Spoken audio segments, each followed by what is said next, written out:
히브리서는 계속해서 그리스도인들에게 우리가 예수 그리스도를 믿은 그 믿음을 굳게 붙들고 뒤로 물러가지 말라고 그렇게 하고 있습니다. 우리의 어떤 선택이나 결단은 한순간의 선택이 아니라 그 순간부터 시작해서 영원히 계속되는 그런 결정이나 결단이라고 하는 것이 있습니다. 예를 들어서 부모가 아이를 낳는다고 생각할 때 그것은 한번 아기를 낳는 출산의 경험을 하는 것이 아니고, 아기를 낳으면 그 아이가 장성해서 독립할 때까지 길러야 되는 부모의 책임을 다 감당해야 하는 것을 말합니다. 그렇기 때문에 요즘 젊은 사람들이 아기 낳는 것이 두렵습니다. 왜? 아기를 낳는 것만이 문제가 아니라 낳은 다음에는 길러야 되고 또 기르는 세월도 쉽지 않기 때문에 그런 것을 생각하는 것입니다. 당연한 것입니다. 그냥 그저 우리 둘이 좋으니까 아기 한번 낳아볼까? 아기 낳고는 그 다음에 아기를 버린다면 그것을 우리는 무책임하다고 할 것입니다. 결혼도 마찬가지입니다. 우리가 서로 사랑해서 결혼식 한번 해볼까? 그런 것은 아닙니다. 결혼식 한다는 것은 여러 사람들 앞에서 이제 우리는 부부가 되었기 때문에 평생을 해로하면서 서로 사랑하겠다고 결심하고 결단하는 것입니다. 그것을 제대로 하지 못하면 우리는 진실되지 못한 사람, 약속을 지키지 못하는 사람이 되는 것입니다. 하나님을 믿는 것도 꼭 같습니다. 믿는다고 영접 기도를 한번 한다거나 내 입으로 예수 믿는다고 고백 한번 하는 것이 아닙니다. 그 영접은 예수님을 내 마음속에 모셨으니 지금부터 영원토록 내 마음속에 예수님을 모시고 살겠다는 그런 뜻입니다. 믿는다는 것도 마찬가지입니다. 어느 순간에 내가 믿는다고 말 한마디 하는 것이 아니라 내가 이제 예수님을 믿었으니 일평생 영원토록 예수님과 함께 하겠고 그분을 섬기겠다고 하는 것과 같습니다. 남자들이 자기의 주군을 만나서 내가 평생 이 사람에게 충성해야 되겠다고 할 때 충성맹세를 한다면 그것도 같은 뜻입니다. 지금 분위기도 좋고 하니까 내가 형님을 나의 보스로 모시겠습니다. 그렇게 말해놓고 그 다음에는 내일은 또 다른 사람을 보스로 모시고 그렇게 하는 것은 충신도 아니고 절개도 없는 것입니다. 히브리서는 계속해서 우리가 예수님을 만나서 예수님이 우리의 메시아요 참된 구주인 것을 알았으면 그 뒤에 일관되게 지속적으로 흔들리지 않고 예수님을 붙들어야 된다고 말씀하고 있습니다. 그 이유를 여러 가지로 설명하는데 오늘 본문에는 우리가 진리를 아는 지식을 받은 후 짐짓 죄를 범한 즉 다시 속죄하는 죄사가 없다. 알면서 의도적으로 믿음에서 떠난다면 용서받을 수 없다. 그런 말입니다. 그렇죠? 아담 하와가 선악과를 따먹었기 때문에 그들은 그 일에 책임을 져야 했습니다. 왜? 하나님이 먹으면 죽는다고 알려주셨기 때문에 그렇습니다. 그 일의 책임을 피할 수가 없었습니다. 그래서 그들은 낙원에서 쫓겨나게 되었습니다. 하나님은 더 이상 선악과 문제를 가지고 아담을 어떻게 구원할 수도 없고 선악과를 따먹었기 때문에 안 따먹은 것처럼 할 수는 없었습니다. 그래서 하나님은 새로운 길을 만드셨는데 그것은 양을 잡아서 그 피로 제사를 드리고 양의 가죽으로 아담과 하와의 수치를 가리는 그 양을 잡는 제사의 제도를 하나님께서는 만드신 것입니다. 양을 잡는 제사의 제도는 모세율법으로 수천 년 동안 지켜온 것이었습니다.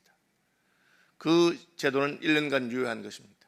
이제 예수님께서 오셔서 양을 잡는 것이 아니라 자기 아들 예수님께서 십자가의 죽음으로 우리를 구원하는 도리를 또 주셨습니다. 양을 잡는 제사 제도를 우리가 잘못하면 율법에 따라서 벌을 받습니다. 모세가 전한 율법이지만 그 제사를 드릴 때 부정한 것을 드린다거나 혹은 함부로 행동한다거나 그렇게 하면은 하나님께서 진노합니다. 성전을 섬기는 예 가운데 잘못된 향을 사르다가 하나님의 진노를 받아 죽은 심지어 아론의 아들들이라도 그렇게 했습니다. 왜? 그 제도는 그렇게 만들어진 제도이기 때문입니다. 율법의 제도로 사람이 온전히 하나님을 섬기는 것이 불가능한 것이 드러났을 때 하나님은 메시아를 보내셔서 예수님을 믿음으로 온전히 이제 너희가 무슨 제사 제도를 제대로 한다든지 행동을 제대로 하는 건 참 어렵구나. 그러면 내가 너희 마음을 새롭게 할 테니까 너희 마음으로 하나님을 섬기는 자가 되어라. 그것이 우리가 예수님이 하신 것을 믿고 예수님을 따르는 것입니다. 내 힘으로는 할 수 없지만 예수님 다 하신 것을 내가 믿고 따라가는 것입니다. 그런데 그것을 알고 나서도 이제 예수님을 우습게 생각한다. 그러면 어떻게 되겠느냐? 메시아 외에 다른 그보다 더 크고 새로운 그런 구원의 길은 없습니다. 이게 마지막입니다. 선악과를 따먹었을 때 하나님께서는 양을 잡는 율법의 제도를 만들어 주시고, 구약의 율법을 제대로 못 지킬 때 온전하신 메시아 예수께서 오셔서 우리에게 구주가 되었습니다. 그런데 이 예수님을 무시하고 예수님을 짓밟고 그렇게 한다면 어떤 일이 있겠습니까? 예수님보다 더 나은 다른 제사 제도가 없기 때문에 이제 우리에게 끝나는 것입니다.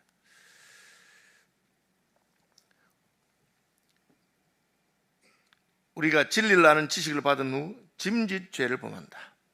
이것은 고의로 행동하는 것을 말합니다. 굉장히 두려운 말씀이에요.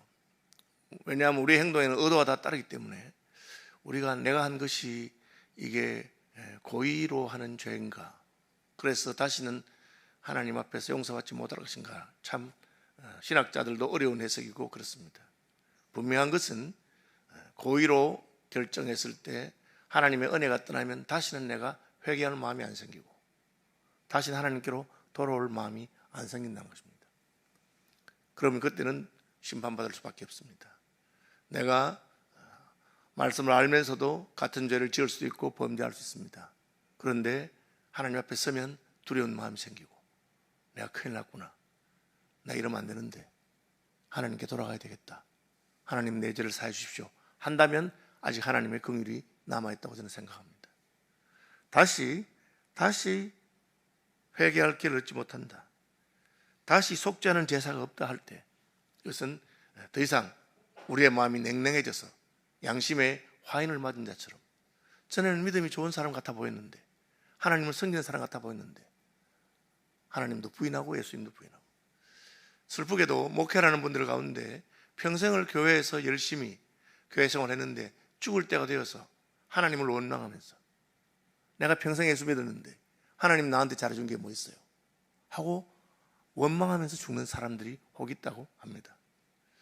그런 걸 보면 우리는 굉장히 두려운 마음이 들고, 저분이 어떻게 저렇게 할 수 있을까, 아마 저는 그런 경우를 말하는 것이 아닐까, 그런 생각이 듭니다. 오직 무서운 마음으로 심판을 기다리는 것과 대적하는 자를 태울 맹렬한 불만이 있으리라. 하나님이 메시아를 통한 구속과 속죄의 도리를 주었는데 그것을 내팽개치면서 난 예수도 필요 없고 십자가도 필요 없고 그냥 그러니 하나님의 죽이든지 살리든 알아서 하시오. 그럼 하나님께서는 심판할 것입니다. 하나님께서 소돔 고모라를 심판하실 때 롯과 그의 가족들에게 돌이킬 수 있는 기회를 주었습니다. 떠나고 뒤돌아보지 말아라 그렇게 했는데 가다가 뒤돌아본 것은 자신의 선택입니다. 하나님께서 다시 한 번 더 기회를 주셔서 뒤돌아보는 사람이 살아날 수 있는 길이 있다 하시면 되겠지만 그런 길이 롯의 아내에게는 없었습니다.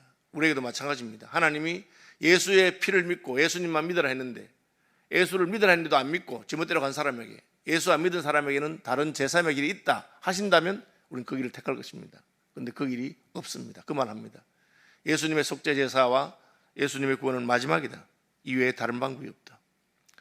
선악과를 따먹은 것은 마지막이 아니었습니다. 하나님이 다른 구원의 길을 주시고, 구약의 율법을 어긴 것도 마지막이 아니었습니다. 하나님께서 모세의 율법을 어긴 자라도 하나님께서는 메시아의 보배로운 피로 구속받을 수 있는 길을 열어 주셨습니다. 그런데 이제 예수의 보배로운 피를 무시하고 떠난 자에게는 길이 없다, 그 말씀을 하는 것입니다. 모세의 법을 폐한 자도 두세 증인도 말미암아 불쌍히 여김을 받지 못하고 죽었거늘 하물며 하나님의 아들을 짓밟고 자기를 거룩하게 한 언약의 피를 부정한 것으로 여기고 은혜의 성령을 욕되게 하는 자가 당연히 받을 형벌은 얼마나 더 무겁겠느냐. 아직 하나님의 성령의 역사 살아있으면 우리 마음속에 두려운 마음이 남아있습니다. 내가 이러다 안 되지, 내가 이러면 안 되지, 하나님께서 나를 벌하실 거야. 여러분, 인생은 여러 가지 감정적인 혹은 환경적인 것에 흔들리기도 하고 믿음이 약해지기도 하고 그냥 홧김에 죄를 짓기도 하고 그렇게 할 수 있습니다. 그러나 우리의 마음 깊은 곳에서부터 하나님의 성령께서 너 그렇게 살면 안 된다 할 때 그 음성이 끝나면 끝난 줄 알아야 됩니다. 그건 더 이상 돌아올 길을 얻지 못하는 것입니다. 무서운 말씀이죠. 두 번째 말씀은 하나님의 아들을 짓밟고 자기를 거룩하게 한 언약의 피를 부정한 것으로 여기고 은혜의 성령을 욕되게 하는 자가 당연히 받을 형벌이 얼마나 더 무겁겠느냐. 이 말은 하나님이 주는 벌이 더 무섭다는 뜻입니다. 원수 갚는 것이 내게 있으니 내가 갚으리라 하시고 또다시 주께서 그의 백성을 심판하리라 말씀하신 것을 우리가 아노라, 그렇게 말하고 있습니다. 여러분, 하나님의 손이 더 무섭다고 하는 말이 있습니다. 하나님께서 친히 갚으신다면 그 앞에 설 자가 없습니다. 우리는 소돔 고모라 성을 심판하신 하나님의 불심판이 얼마나 무서웠는 걸 알고 있고, 노아 홍수로 온 세상을 물로 심판하신 하나님의 심판이 얼마나 크고 두려운가를 알고 있습니다. 율법에도 엄한 형벌들이 있습니다. 안식일을 지키지 않아서 돌에 맞아 죽을 수도 있고, 가늠하다 현장에 잡혀서 돌에 맞아 죽을 수 있습니다. 그러나 하나님의 심판은 그것보다 훨씬 더 무섭고 두렵다. 육체만 아니라 육체와 함께 영혼을 영원히 지옥불에 심판하신 하나님의 심판이 있다는 것을 말하고 있습니다. 하나님께서는 이 마지막 경고를 어긴 자에게는 그대로 심판하십니다. 선악과를 따먹으면 낙원에서 쫓겨날 것입니다. 노아 홍수 시대에 노아의 경고를 받지 아니하고 방주에 들어오지 않은 자들은 다 죽고 말았습니다. 마찬가지로 이제 예수 그리스도를 믿지 않는 자에게 최후의 불심판이 있다고 하나님 말씀하시는데, 그것을 굉장히 두려운 마음으로 받아야 합니다. 우리는 아무 공로와 자격이 없지만 하나님의 은혜로 구원받은 그 놀라운 은혜와 함께 하나님께서 이렇게 팔을 벌리고 우리를 기다리시고 자비하게 우리에게 기회를 주셨는데, 지속적으로 그것을 거부하는 자에게 어느 순간 하나님의 은혜가 딱 끊어집니다. 더 이상 그에게는 복음으로 돌이킬 수 있는 기회도 없고 그런 마음도 들지 않습니다.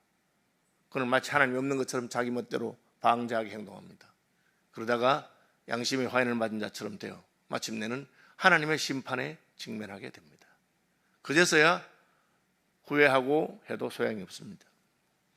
히브리서 기자는 히브리서를 받는 유대인들에게 너희가 율법을 통해서 그렇게 해봐도 안 된 것을 이제 하나님께서 마지막 방법으로 예수 그리스도를 보내시고 그분을 십자가에 죽이셔서 너희를 구원했으니 이제는 두려운 마음으로 하나님을 붙들고 과거로 돌아가면 절대 안 된다.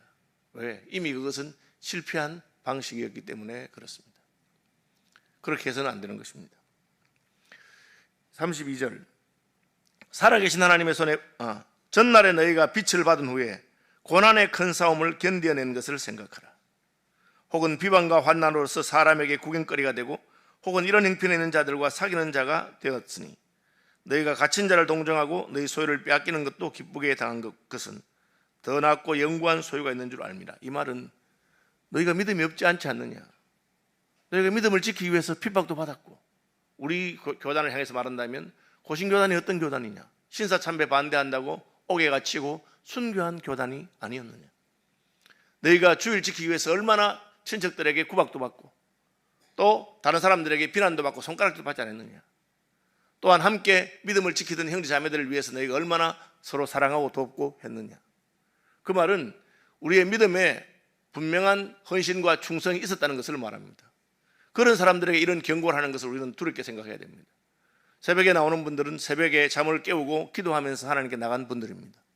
너 그렇게 하지 않았느냐, 더 믿음의 사람이 되고 싶어서, 하나님 말씀대로 살고 싶어서 그렇게 살았지 않느냐. 그런데 어떻게 다시 율법으로 돌아가며 과거로 돌아가겠느냐. 절대 물러서면 안 된다. 어떤 희생을 치르고 지켜온 신앙인데 이 신앙을 물리면 안 된다, 그렇게 말하고 있습니다. 그러므로 너희 담대함을 버리지 말라. 이것이 큰 상을 얻게 하느니라. 왜 흔들립니까? 이게 아닌가? 내가 이때까지 믿었는데 내게 있는 결과는 무엇인가? 이런 마귀에 흔드는 것이 있습니다. 그때 우리는 담대한 마음으로 인내로서 결실할 때까지 우리가 주님을 섬기면서 어떤 결단을 하고 어떤 헌신하고 어떤 충성한 것을 기억해야 됩니다. 잠시 잠깐 후면 오시리가 오시리니 지체하지 아니하시리라. 이것은 소망을 가지라. 주님께서 곧 오실 것입니다. 주님이 오시지 않으면 우리가 주님께로 갈 것입니다. 우리 인생에 이미 많은 부분이 지나갔는데, 어려서부터 하나님을 섬기고 이곳까지 왔는데 여기서 뒤돌아가서는 안 된다는 것입니다. 나의 의인은 믿음으로 말미암아 살리라. 또한 뒤로 물러가면 내 마음이 그를 기뻐하지 아니하리라. 여러분, 예수 믿는 것은 과거 어느 순간에 영접 기도를 했거나 믿는다고 한번 말한 것이 아닙니다. 그날 고백한 이후로 영원토록 난 하나님만을 신뢰하고 그분을 붙드는 것입니다. 그것이 믿음입니다. 히브리서는 믿음의 현재 진행형적인 성격을 말하고 있습니다. 믿음은 고백적이기도 하지만 믿음은 실천적인 것이고 믿음은 지속적이고 반복적인 것입니다. 우리는 뒤로 물러가 멸망당할 자가 아니요 오직 영혼을 구원하며 이르는 믿음을 가진 자이라. 우리가 왜 구원받았습니까? 믿기 때문에. 믿는다고 하는 말은 한순간의 행동이 아니라 우리의 태도를 말합니다. 우리는 계속해서 걸어가고 있는 사람입니다. 서 있는 사람이 아니라 걸어가고 있기 때문에 우리는 앞으로 나아갈 것이고 마침내 하나님께서 말씀하신 표대에 이를 것입니다. 말씀 묵상하시면서 기도하시고 나는 어느 순간부터 믿음으로 전진하기를 멈추지 않았는가 그런 반성하시고 내 일생 다할 때까지 뒤돌아보지 않고 끝까지 믿음의 행군을 하시고 그리고 마침내 하나님의 영광에 이르는 저와 여러분 되시기를 축복합니다. 하늘에 계신 우리 아버지, 아버지의 이름을 거룩하게 하시며 아버지의 나라가 오게 하시며 아버지의 뜻이 하늘에서와 같이 땅에서도 이루어지게 하소서. 오늘 우리에게 일용할 양식을 주시고 우리가 우리에게 잘못한 사람들을 용서하여 준 것 같이 우리 죄를 용서하여 주시고 우리를 시험에 빠지지 않게 하시고 악에서 구하소서. 나라와 권능과 영광이 영원히 아버지의 것입니다. 아멘. 자유롭게 기도하시기 바랍니다.